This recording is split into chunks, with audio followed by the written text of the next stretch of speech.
Thank you so much, Mira, and thank you so much to Music Portland for hosting this very important forum. My name is Carmen Rubio. Whoops, okay. Thank you. My name is Carmen Rubio, and I'm a candidate for City Council Position 1. And I'm running because I believe that our city government should be accessible and represent all of us in Portland, not just those that have had traditionally or historic access or power. And much of my life has been influenced by music. I come from a hardworking family that came to this community for looking for a better life and better opportunities. And both sides of my family have roots in Mexico, Texas, and New Mexico before migrating west and eventually settling in North Plains, Oregon. And my grandparents and my parents instilled strong values about taking care of one another, respect for one another, but also the joy in celebrating our cultural heritage. And much of that we did through music. And as a child, I have really vivid memories of waking up to the smell of hot tortillas being made by my mom, and also coffee. And then the sounds of Little Joe y La Familia, Ramon Ayala, Vicente Fernandez, and Selena blasting on the radio. And also I have another very vivid memory, dancing with a small gaggle of other little children in front of my dad's band at various community functions, music venues, and celebrations. My father was a musician. In Artesia, New Mexico, he played the saxophone in a marching band. And then after school, he played both the sax and the drums in numerous bands. And this is a picture of one of his bands that I found. He's on the sax right here in New Mexico. The band was called The Hereafter in 1979. He still can't explain that name. But anyway, they played rock and roll and Tex-Mex music. And his love of music continued when he and his whole family migrated to Oregon. And he continued playing in bands, playing quinceañeras, weddings, celebrations for years in the Hillsborough area. Here's another one. Interesting collars. He's the one in the black collar right there. And also for more than 24 years, my dad and my uncle and Andy were Spanish radio DJs, and every weekend on 1360 KUIK radio in Hillsborough, they used to play a show, the only Spanish show for a good while of time in those early years. He's retired now. He's moved back to El Paso, where he's a Tex-Mex. He's in Tex-Mex heaven right now. But after, myself, after multiple tries on the saxophone, flute, piano, it became pretty apparent that I wasn't as musically gifted as my father, but I did have some success in the bell choir though, although not very popular. But regardless, the value that stuck with me is that music helps bring people together, and it also shapes our lives. And we all have stories like these, and we need music to thrive.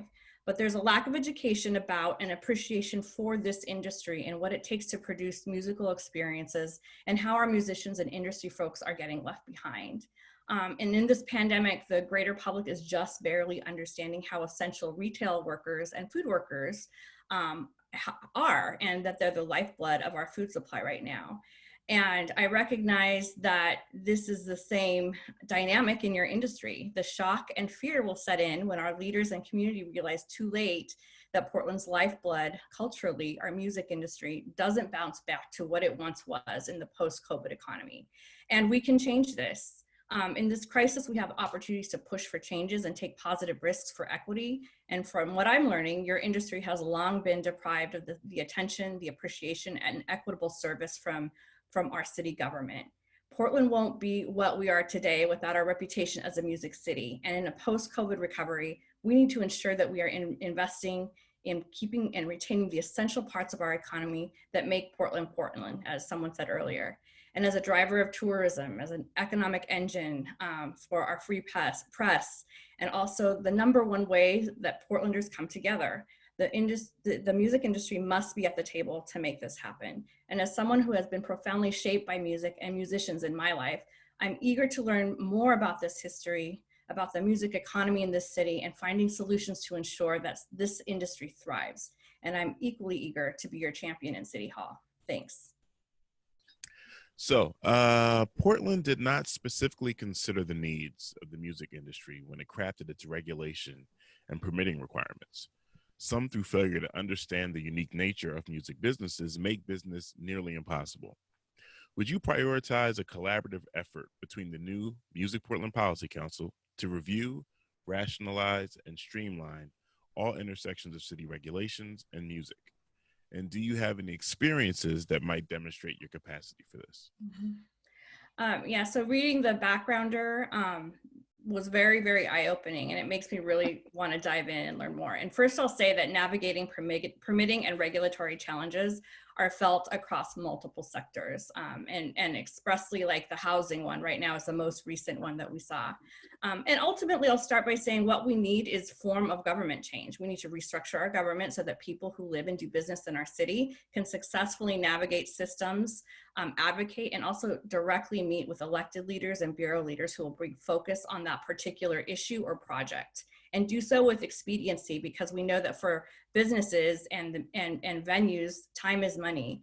And that's why I'm in favor of a city council and city manager change with commissioners elected by district so that we get that focus.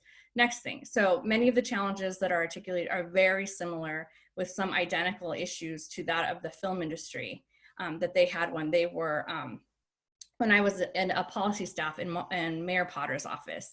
And these issues were raised through strong advocacy from the film community and led to the development of the Portland Film Office, which now has become institutionalized at the city.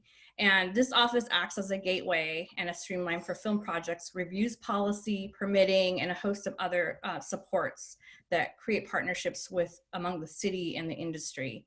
And as a result, you all know, we saw a floodgate of movies and TV projects.